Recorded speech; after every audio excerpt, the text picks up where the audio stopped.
2021 as we're shooting this. No, not as we're It's 2023 while we're shooting this. Brian is And there was currently supposed to be a dying. video that came out before this, which is going to come out after, because the moment we were done filming that, I got the flu, and I'm still getting over it, but I feel much better. And it wasn't like the flu, it was like the boom gravestone flu. I really was. I felt dead. This is the most dead I felt in like years. But it's okay, everybody, because it's not all depressing. Because 2021 game of the year for me this year is obviously it's not game of all time because we're already past that. Eric and I are past those years already. Spoiler, sorry. It's in 2023. Yeah. But this year is, first off, I think this year was really great. I think this year had a really great selection as usual. I think to me personally, I think there's a lot of great big games, indie games. Looking at the list, a big diversity too. And I would say for my game of the year this year, I don't think it's like it's not this whole monumental video, but I think, as you get older, you have those things that you love when you're a kid and like maybe are your favorite of all time. And you feel like you're never going to have a new favorite thing. And then you get older and you find the next kind of things that build yourself. And I think this year is very important for me for that reason, for funny reasons and for serious reasons. But before I get into the list, I will shout out 2 games this year. Shout out 2 games. A typical one and one that I think people brought up in the conversation for game of the year. So that one is Forza Horizon 5. Racing games don't usually get kind of that crown, and honestly, Forza Horizon 5 is pretty dope. We have Forza with it on our channel. When Montez just dropped in halfway through filming. Yeah. So, but no, it's really fun. I think what Playground Games have done with Forza took it, brought it into a more arcadey, fun franchise. And I think Forza 5 is fantastic. I think all the challenges and the quote unquote storylines, all the extra stuff to do, the races is great. And then my other runner-up is the typical game of the year, which was kind of the lauded game of the year, I'd say this year. It Takes Two. This game is every game you could think of. It's like a top-down Diablo kind of game. It's a third-person shooter. It's a platformer. It's a racing game. It's literally every game in one. And it's fantastic. And it looks gorgeous. And the gameplay is great. And then Joseph Fares said, "Fuck you, Hollywood," until The Rock showed up with $1 gajillion to adapt it. And then he said, "Money's good." So, but I will go through some of the games that came out this year that I think are talked about. There was a Halo game that came out this year. Wow, really? And yeah, you wouldn't think it came out this year because it feels like every year it's like a brand new game, like other games we've talked about. Deathloop, the most kind of controversial game of the year because everyone thought it was game of the year. And then when people finally played it, they were like, what is this? Myself included. I think it's fine. It wasn't a bad game. No, it's fine. Like it's fine. It's not Redfall. Resident Evil Village, Psychonauts 2, Returnal, Back 4 Blood. We love Back 4 Blood. Yeah, we loved it so much. We played it twice. Marvel's Guardians of the Galaxy, the trilogy Mass Effect remaster, all that, which was a thing that people talked about forever, and it finally came out. The Artful Escape, we played on this channel. Ratchet and Clank Rift Apart. Monster Hunter Rise came out, which we also played. Very good game. Sable is a game we technically played, but that video never came out because it got screwed up. It's lost the time. It's lost in time now. But yeah, Sable's great game. Outriders finally, that was a game that was all hyped up that came out. Battlefield 2042 was a game that was hyped and came out in broken state as well. 12 minutes, aka a domestic abuse simulator. So there's that. Sorry, spoiler. Yeah. Now it's an incest simulator. Oh, that too. Yes. Biomutant, that game came out. I remember that. Yeah. The greatest remaster trilogy package over Mass Effect, which was the Grand Theft Auto trilogy. I did mention my game of the year in there. You did. Aid is about to set up something right now. I need to go do something real quick. No. Where's Brian going? Okay. So this is a cat right here. Her name is Lily. Hi, Lily. Lily is a character from Psychonauts, and oh, look who that is. It's the star of Psychonauts and Psychonauts 2. It's Lil Raz. Oh, he's so happy. He looks so happy. Are you so happy, Bubba? Okay, you could go. He's looking at Jade like, please, mother, please end it all. So Psychonauts 2, obviously. After all that, I just go, so that's not my game of the year. But so no, Psychonauts 2, which is so crazy to think about, because I pulled up the Wikipedia because obviously, as we started with this game, obviously I'm not going to sit here and try to make this game seem like it's the most perfect thing ever. But when I was thinking about it, and when I was, going through the game at the time, in 2021 when it came out, and because I was doing like a double playthrough because I never finished the first one, and I started to think about it, and this game really affected me as like an adult when it came to just how I see games. We talk about auteurs in video gaming. There's not that many of them.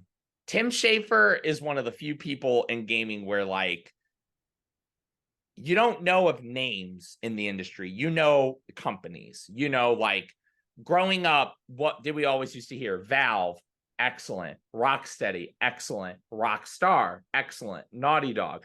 You never heard of like obviously the Hauser brothers for Rockstar, and like Neil Druckmann and Amy Hennig, and you always knew those names as you got older.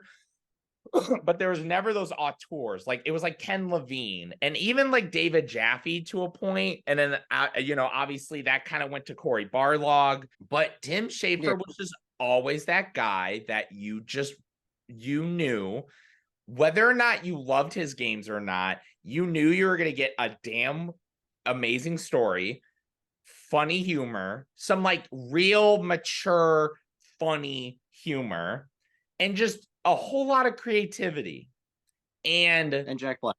And Jack Black. That too. Jack Black is always around.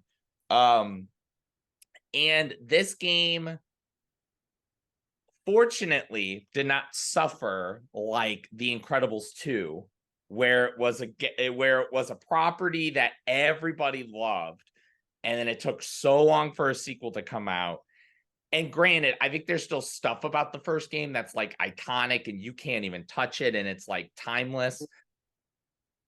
I love this game so much, and I think a lot of it just happens to be, I think, for a genre that is like, I don't think the Mario games are obviously stupid or anything, but for a genre that's not used for what Tim uses it for, platforming, I think what he does in this game is spectacular. Having all this time, and again, it was crazy to think about because I'm looking on Wikipedia, 2015. This got announced at the Game Awards in 2015. In 6 years, they were like kickstarting it because Double Fine was really kind of the predecessor of that. They were like the first major company to like kickstart games and like do all GoFundMe and do all this stuff. And they were trying to kickstart it, and then companies went under, and then they had to cut stuff, and then Microsoft finally bought them, so then they were able to add everything, and then it took them a while after they got bought to finally finish the game.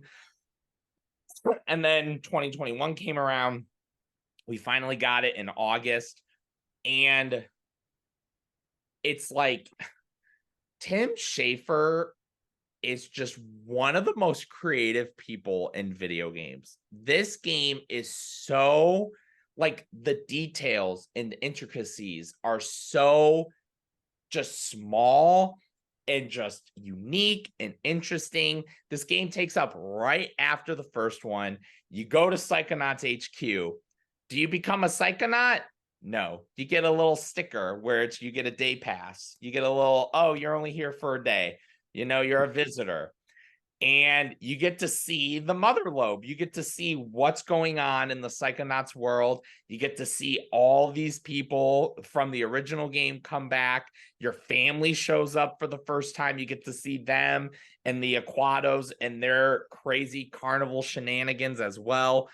And you get to explore just a rich world, just like you did in the first game, but it looks much nicer. There's a lot new like enemy types. There's a lot new stuff to the combat. And the game basically puts you on this adventure where you are trying to prove yourself. You know, you're not a Psychonaut. They're like, you're just a kid. Dude, Raz. Just because you were successful in the first game doesn't mean anything. You're back to square one. You're a visitor. You're nothing. Basically, what's the first thing that you do? You kind of fuck up. You meet this woman by the name of Hollis Forsyth, and you learn that she used to be a doctor, and she had this method for her patients. And put a bullet in them, right? No, unfortunately not. Well, because it gets taken from her, and the whole storyline is, and it really is, it's a man who takes her thing, and she's like, no, it's not hers, it's my method, it's mine. And you learn she messed with his mind, and that's how the Psychonauts knew, like, she, you know, had powers. You basically do the same thing to Hollis. She's trying to worry about the money at Psychonauts HQ, and you get it crossed in her head, and she starts to think that a hospital is like a casino. And the thing about it that's so genius is Tim Schafer, again, you hear that and you go, okay, I know, I get it. It doesn't over explain. It doesn't hit you over the head. You go through the hospital wards and you're going through all these fun things. Like, you're going on all these casino games while you're in this hospital, you know, betting on stuff, and all, like, the people that are dealers are like bottles of pee and bottles of pills and stuff like that. And you learn in that moment, like, the amount of creativity and just the uniqueness of what you're doing. You know, the first Psychonauts was already super creative and super innovative with its powers and, you know, how you play and all that stuff. The way that these levels are laid out and the storytelling and the story building, it just tells you what you need within the level.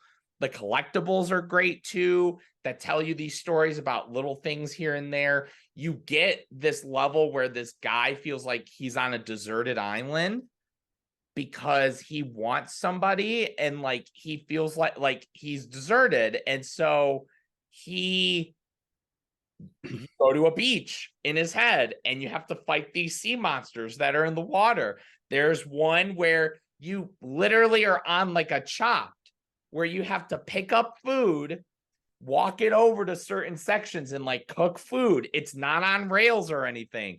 That level is so much fun. Again, you're picking up side cards. You're picking up all the things to level yourself up, to get more health, to get more power. I know a lot of people talk about the combat in this game as not really being the most intuitive and all that. I didn't really have an issue with that. I don't think Psychonauts, like, I guess it's that conversation we have a lot where it's like, what are the kind of games where maybe you get a story that's like this, but the gameplay is also just as good? I don't know. I feel like there are some games like that, but a lot of times you get things that are more focused on one aspect. And I don't think the gameplay here is like terrible or anything. I think it runs very smoothly. I mean, I think like maybe some of the targeting stuff kind of comes across a little cheapish, but it's not like it's not a detriment. I think if things are a detriment to the game, you may kind of give it a little bit of a I don't know if I like it for that, but it never feels like you're slowed down by the combat. I think the combat still works good, and everything that's involving like the mechanics in that I think are good. There's also a level where you're in like this big library, and the whole story is about how we are all different versions of ourselves. So we're a different version in front of your parents, we're a different version in front of your loved ones, we're a different version in front of your friends. Which one is the real you? Well, all of them. They're all the real you. And the level is kind of about being okay with that and not hiding certain versions of yourself. And it's beautiful. And it does it in a way where it doesn't feel like it's so monotonous or trying to be deep. Like it feels really deep because the performances are also just outstanding and spectacular. And I think Skill Up had a really funny way of putting this game where he's like, this game's about a bunch of old people. Like it is. It's about a bunch of old people having to kind of come together and sort of look at their past and sort of know what they need to do for their future and come together to help one another. And it's very shockingly beautiful. And again, just with the art style and the gameplay, it just always feels like you find something new to do. You always find a new combination of something new to do. You have so many different inventive things that are constantly being shown to you because again, Tim is just this mastermind with everything that he's trying to do that you just feel like you could get lost. Like replaying this game, finding all the little collectibles, it just is so much fun to go back into these people's minds and like find all these things, man, up there. So it's so great. And like just Tim, just like what It Takes Two, Tim is one of those people where, like, I know you brought up when you talked about Brutal Legend like a while ago, and you talked about how at the end of that game, that concert simulator thing, you're just kind of like, what?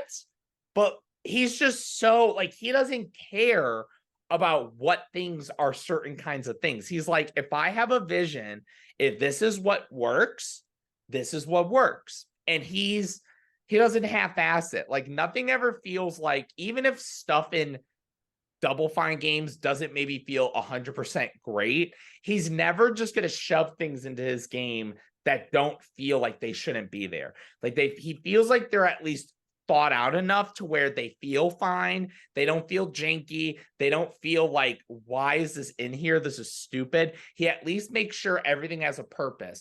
Again, the platforming, I feel like, is in service of what the story is, from the environments and just the storytelling and the dialogue and the collectibles. Everything about it is just so great. And I will say that Mr. Frodo himself has one of the most interesting characters in the entire game too. I won't get into too much, but he has one of the more interesting character developments in the entire game. Double Fine games are just so smart. And again, with Psychonauts, like the first one is so smart, so funny, and just that environment and coming into this game and just all the open environments you can explore. And again, all the little nooks and crannies you can do, all the lore that you get from the game. It's a lot of fun. You just never feel like you're not running into anything creative. This game just constantly feels like you're going through something very creative, very innovative, very interesting. And it's something that, it's definitely one of those games that I want to play again at some point, because just from a story perspective, there was so much going on that I was so fascinated with and into. And it's fantastic. And it really, it's so weird to me how much impact this game has had to me. Freaking cats, let alone as that one's loafing right now. Mhm. She's just loafing there. But I mean, Psychonauts 2, I think, is a fantastic game. I think it's a fantastic sequel. It's a game that I'm happy is being made because it's not like a big budget game. And I don't care who it is. I'm just glad Double Fine now does not have to worry about money because they are a company that is so innovative and so creative. I would have been heartbroken. I don't even care if Sony would have bought them. I just wanted somebody to help Double Fine because their games deserve so many more people to playing them. And I'm so happy that this game lived up to the hype. And again, it's fantastic. It runs great. It's so smooth. And it's one of those games where you just get lost in it. And it's just so funny and so inventive. And I love it. It's great. Psychonauts 2 is fantastic. And yeah, shout out to you, Tim. We don't need Psychonauts 3, you know? I mean, if it's gonna take forever, then probably not, but I don't think that's gonna happen now because Daddy Phil, you have his checkbook now. So if you wanna, Tim Schafer. How many zeros do you want? Because we can only afford one. well, yeah, I was gonna say he's like, well, we put like 500 million into Hellblade too. So what do you want? And Tim seems like a modest guy. He's like, I only need like 1 million. Oh, that's gonna be perfect. Hey, Psychonauts 2, it's great. I'm really happy for Double Fine. Tim Schafer's always been a guy that's been so innovative and creative from his Lucas Arts days, Monkey Island and stuff and Grim Fandango. And now with Double Fine. So, and he did a fucking Sesame Street Connect game that got like critical acclaim. So he could do it Yep. all. Who knew? Who knew the power this man can have? Sesame Street. So my runner up this year was my game of the year for the longest time too. Uh, it's based on a property, and we all thought, well, except for me, I was the only one that thought this game was going to be great. Uh, I was the only one that did. Everyone else was like, I'm not so sure about this because of what came out beforehand, and well, we just can't really trust it. But then it came out and it was fucking great, and I told everyone, and then nobody played it, which kind of sucked, but whatever. Marvel's Guardians of the Galaxy, excellent game. Definitely check it out and play it. Great story, great moments with character arcs, fun combat.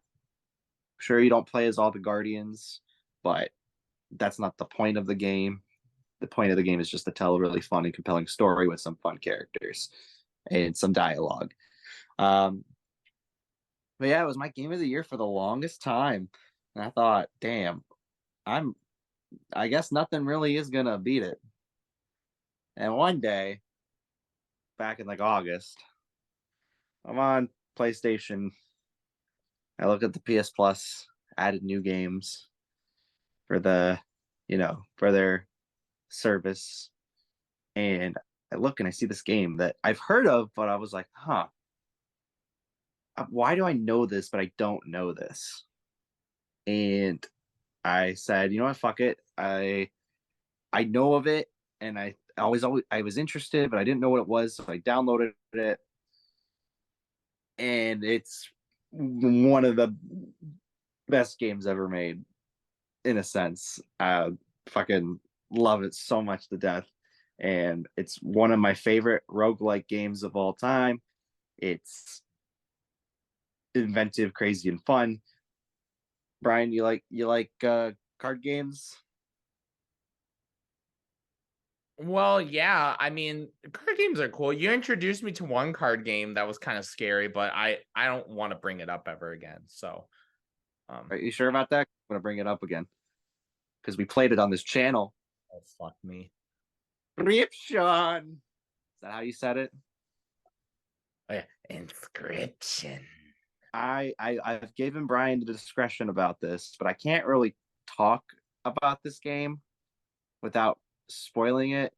And of course, young Sir Brian over here Listen, hasn't beaten it yet. if I was not dying almost every other week, I would have beaten it, okay? He says this, but I know he wouldn't have still. Too much going on. You know what? But there's a lot of people that haven't played it. I think you can do a decent job at least doing some of your conversation without spoiling it. I think it's pretty easy. If you don't want to know anything about the game, just play it for yourself. Because I'll be honest, that's how you should play games. That's the best experience because I don't think Brian knew what the hell he was getting himself into. So I'd say just shut it off now in general. But if you don't care about like kind of what it is, stay. And then when it gets to real spoilers, you know. So anyway. Yeah. So Inscription is a card-based roguelike game where you are just in this. You start off in this cabin with this dude. His name is Leshy, you know, and he just wants to play a game. He just wants you to go through his challenges, pick up all your cards that you can, and just beat them. You know, that's all he wants. He just wants for you to do that. But of course, it's in this dark cabin in the woods where you have no idea what's going on, and you're just like, okay. So you start playing it, and then you start, moving up your little character on the board. When you have a chance, you pick up new cards, you sacrifice cards to get new abilities for other cards. You beat up with some characters that Leshy just puts a mask on his face and pretends to be them. You find the pelt, the trapper, and then you find the trader to trade those pelts. You find the freaking doctors that will merge cards together if you have two of the same. You find this monster in a cave, and if you meet the requirement for one of the selections you get a special card. But you're going on through, and you get to these really cool, I would say, boss fights. They're like mini bosses. Brian knows one of them, the prospector. Where's my gold? There's gold in them cards, Brian. But you go on through, and it's your normal thing of, hey, you win, then you start over, or you lose and you start on over. Now, Brian, when you lose, it's always great because all the board pieces disappear, everything gets taken away, and he just goes like, oh well, and he just does that, comes and gets you. And he just says, yeah, and then he says, smile. I just remember you, okay, let me type my name on my card, which was, it's a cool little thing that he does. When you lose, you get to make your own little card based on your cards that you have. And then, when you start your run again, oh, hey, look at that. I could pick up that card that I made. And, as you lose more and more, but get better cards as your runs go through, you make better cards, and that helps you out, get more runs better. In reality, you're just trying to win, but you're also trying to figure out, like, what is going on? Like, why is this stoat talking to you? Okay. Oh, I just met this other card, a stink bug. It's talking as well. And then you'll meet another animal. It's a wolf. That one's talking to me as well. This is really weird. You're gonna hang out with Jade? No, I'm actually gonna go take a hike in the woods. So A hike in the woods. Don't go into any cabins. You never know. Leshy might be I'll there. use my Psychonauts powers. Okay, bye. So this is the point where you leave until I come back.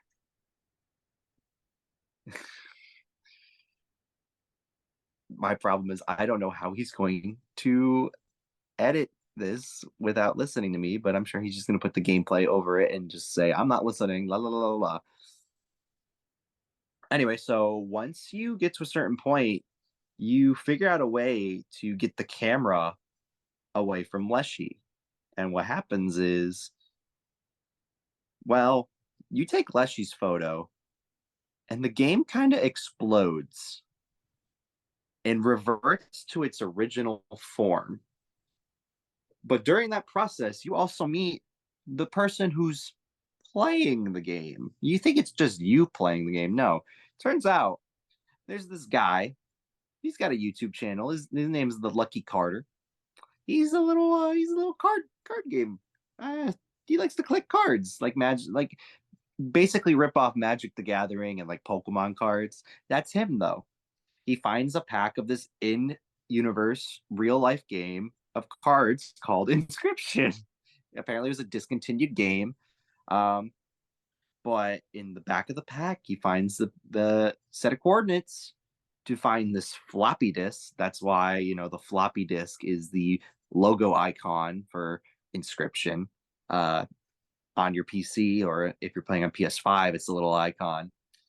And, well, you get to see his videos that he makes. It's like watching YouTube videos, but you have to pay to see them. So, like premium. But you start, of course, you break the game and it reverts back to its original form, where you learn that this is a world where there's four, there are four game masters. Leshy's one of them. You have, of course, or the scribes, excuse me. Leshy, PO3, Gimora, I believe that's her name, and Magnificus. Each of them have their own specialty scribe, scribe a beast for Leshy, scribe a technology for PO3 because he's a robot. Grimora is the scribe of the dead because like she's like a witch, I believe, and the Magnificent scribe of magics. He's like a sorcerer, but not really. But then you start having to go through and you have to beat all four of them. But it changes up the gameplay of Inscription, but not really. It just changes up the way it's more like it turns into like a 16-bit game, but you have all these different decks you can build, things like that. And you keep fighting to get better cards, and you work to get through, and eventually you beat all four. And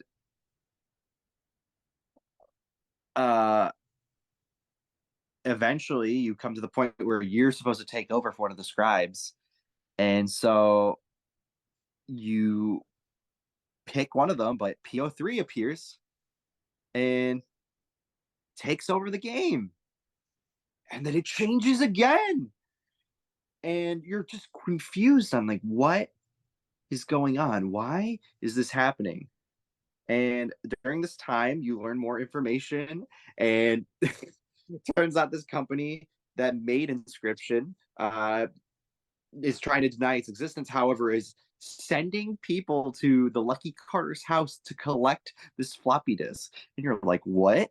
And then it turns out the creator of the game and Inscription mainly, Casey, which the gameplay shown on screen right now, I'm playing Casey's mod, so it doesn't look too confusing, so that, the people that saw the beginning of this section can just go into it seeing what it looks like. But of course, PO3 takes over, and then you find out, he wants to achieve the great transcendence, and you're confused what this is. But it turns out there's this thing in the game called the old data that is basically making the game come alive. And PO3 wants to basically upload this version of Inscription to the internet and have everyone play it so that it can just like corrupt and it can learn more. And it's so fascinating. But of course, the plans are failed, and you get to see, like, towards the end, of course, you get to see a glimpse of what each person would have had. Of course, Leshy, you know what Leshy's is like. Gamora, Grimra, I believe, uh, has this weird, like, rock style, like, death decay thing, which is really cool. And of course, the best one, freaking, excuse me, Magnificus, basically is just playing Yu-Gi-Oh! And you're summoning monsters on the battlefield with life points, and it's so fucking cool. But of course, you're deleting the data, to which, uh, you've been told not to. You know, all the data's deleted, and then you get this small little white screen, and you're traveling on through, and you decide as the player to open up the old data, and I guess it's just terrible, awful that Luke, Luke smashes his computer in and says, oh, "Okay, goodbye." Ugh. And then the ending happens, which fuck me, just that representative that came by earlier that wanted that disc just fucking murders the dude. Jesus Christ. And then of course they had the ARG, of course, explaining more fucking lore because Daniel Mullins is fucking insane. It basically is just making a somewhat of an epilogue to Inscription, but also thanking its players and you know just going crazy. Daniel Mullins, of course, is a very not like controversial, but like he makes games that are very thought provoking and very much so. There's more to this game than what there needs to be. Of course, with the Unicorn game, he was very much, you know, let me fuck with your head a little bit. And Inscription very much does that. So where I feel that the not only is the gameplay fun and you're going through it, but you're still trying to divulge this fucking mystery of what the hell is going on, what this has to do with uh, the plot. Why am I interacting with this Luke Lucky Carter character? What is Leshy's whole deal? What is PO3's whole deal? What is this old data? What's behind it? And of course, you're just like, huh, okay, just this is so crazy. I don't know what to do. But you just keep going through and going through and going through, and you're like, okay, that's awesome. Of course, they put out Casey's mod, which is also developing more lore. It adds more to Casey's character, like who was she, why she mysteriously disappeared, and why does Leshy know who she is? Like these characters know who Casey is. They know their creator. It's so fascinating. Anywho, I've been rambling on about my spoilers, but I'm so glad that this game exists because I'm so happy that there is a game where fucking it just goes bonkers to go bonkers, and you are invested in this world, and you're asking questions, and your questions get answers. And some games are meant to be set up to set up to set up to not lead to anything, whereas every time you have a question, there's something to answer it with. And if you don't have that answer yet, you just gotta wait, and then it pops up, and you're like, "Holy shit, that's cool!" But overall, Inscription, fantastic game. Highly recommend it. I mean, at this point, if you're still listening to me here, you know that you know that I've gone on about it already, and you've heard everything that the game has to offer in a sense. Now let me get Brian back in here.